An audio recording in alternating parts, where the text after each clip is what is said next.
مساء الخير عليكم ومطبخ أسيل. ان شاء الله النهارده هنبتدي ونعمل فيديو جديد مع بعض، يا رب ينول اعجابكم. النهارده هنعمل سجق اسكندراني بطريقه بسيطه وسهله. شايفين مقاس السجق؟ معايا نص كيلو من السجق، ومعايا نص بصلايه، ومعايا حبايتين من الطماطم، ومعايا قرن فلفل، وحطيت معلقه سمنه على النار. سبت الطاسه بتاعتي تسخن، ودلوقتي بقى هبتدي ان انا انزل بالسجق بتاعي. وقبل ما نبتدي ننزل بالسجق ما تنسوش اللايك والشير وتفعلوا الجرس يوصلكم كل جديد من فيديوهات مطبخ اسيل.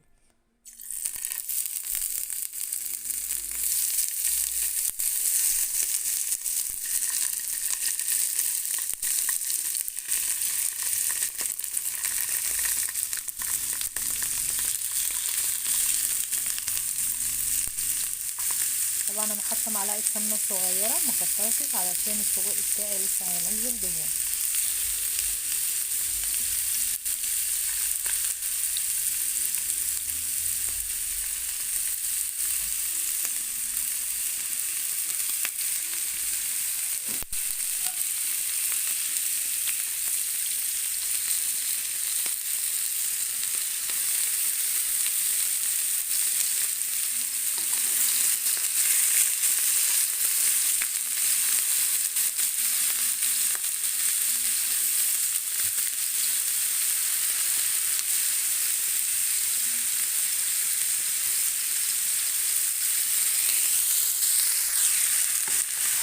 دلوقتي بقى هبتدي اقلب في السجق بتاعي.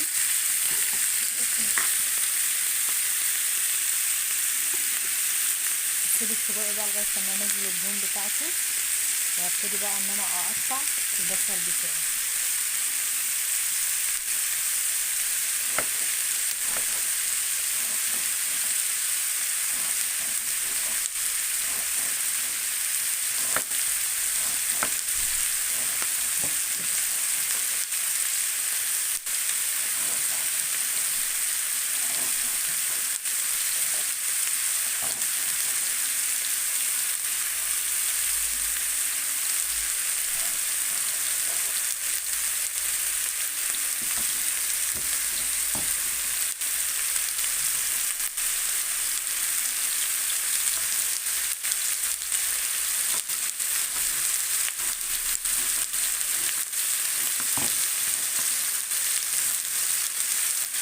بالشكل ده وهقلب تاني.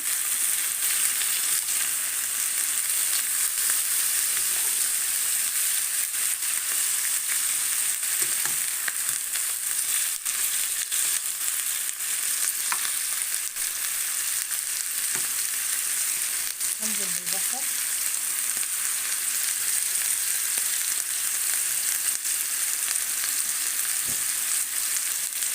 وهبتدي برضه انا اقطع الفلفل.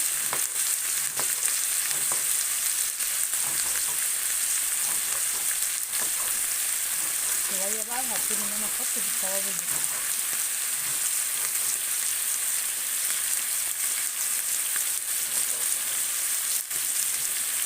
الفلفل واقلب. ودلوقتي بقى بعد ما نزلت بالبصل وبالفلفل هنزل بالطماطم. بعد ما السجق بتاعنا خد اللون المحمر ده هنزل بقى بالطماطم.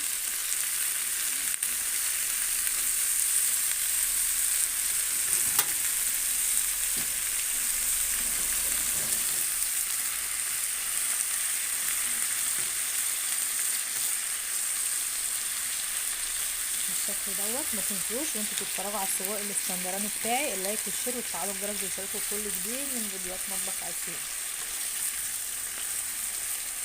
ان شاء الله الفيديو يعجبكم. هستنى تعليقاتكم اللي بتشجعني كلها.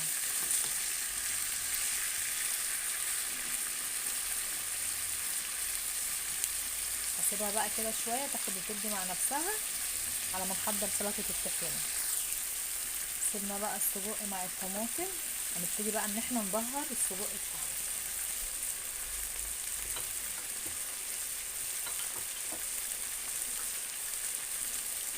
هبتدي بقى ننزل بحبه فلفل،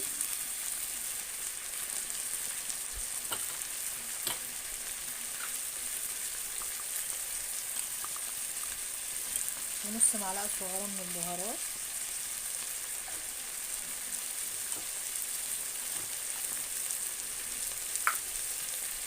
ونص معلقه صغيره ملح، مش كتير طبعا عشان السجق بتاعنا متجهز.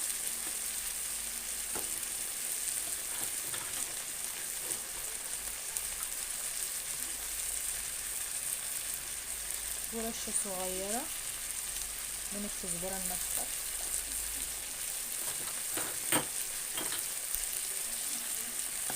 ونبتدي برضه ان احنا نقلب.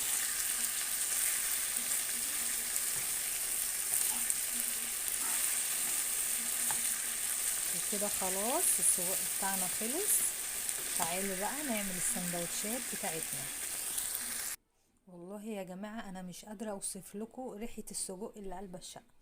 على فكره بالمناسبه انا ما قلتلكوش ان السجق ده من عند صبحي كابر، يعني مقاس السجق ده انا جايباه من عند صبحي كابر، ان احنا اصلا ساكنين جنب صبحي. فعايزه اقول لكم السجق بتاعه تحفه، انا مش عارفه ازاي كان فايتني الموضوع ده. يعني انا اكتر حاجه بحبها في حياتي السجق والكبده الاسكندراني والحاجات دي، بس بصراحه اول مره اجرب السجق بتاع صبحي. تحفه بمعنى كلمه تحفه.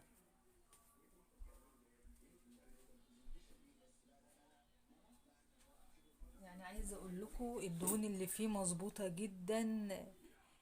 ملحه حلو قوي، البهارات بتاعته يعني متبهر بصراحه، جميل.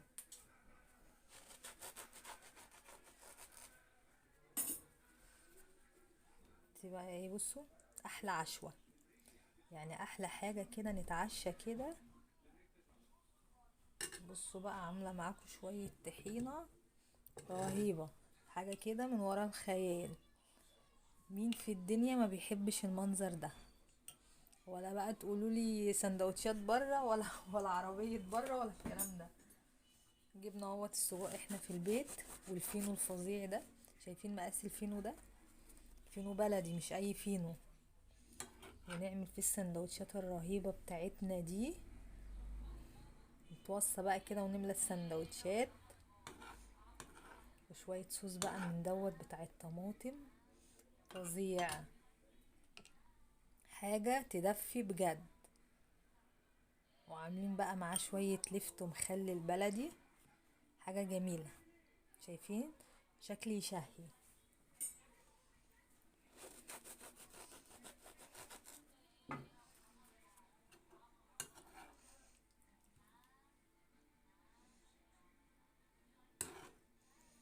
وما تنسوش بقى لو الفيديو بتاعي عجبكم ما تنسوش اللايك والشير، وهستنى كومنتاتكم. ولو عايزين تعرفوا سعر السجق بتاع صبحي بكام او كده، اي حاجة عايزين تعرفوها او عن المنتجات اللي عنده، ان هو طبعا صبحي عنده في المحل بتاعه، المطعم يعني، محل جزارة من تحت، يعني الدور الارضي ده في جزارة. وعايزة اقول لكم بقى في كل ما تشتهي الانفس، والله اسعارها اقل من بره. يعني بجد انا صدمت لما شفت الاسعار بتاعته، انا والله ما صدقت ان الاسعار بره اغلى من عنده. انا كنت فاكره ان الصبح هيبقى اسعاره غاليه، بس طلع يعني الله يبارك له، يعني طلع حاسس بالناس. ما اعرفش بقى اخبار المشاوي عنده ايه، يعني كابر ذات نفسه المطعم، الحاجات يعني الجاهزه بصراحه ما اعرفش اسعارها ايه، يعني ما اقدرش افتلكوا فيها دي. بس المنتجات اللحم بتاعته والحاجات النية او المصنعات عنده، يعني انا شفت عنده دجاج، فراخ متبلة وكباب متبل، الحاجات دي كلها لقيتها عنده. ودي بقى خلصنا مجموعة من السندوتشات، شايفين الجمال، مش قادرة اقول لكم. وما تنسوش بقى اللايك والشير ونفعل الجرس يوصلكوا كل جديد من فيديوهات مطبخ أسيل. واخر حاجة بقى نعملها، نحط جنبهم بقى كده شوية مخلل بلدي لفت كده مع فلفل. شايفين حاجة رهيبة. يلا هستنى تعليقاتكم، وما تنسوش تعملوا اللايك والشير، واشوفكم ان شاء الله في فيديو جديد. مع السلامة.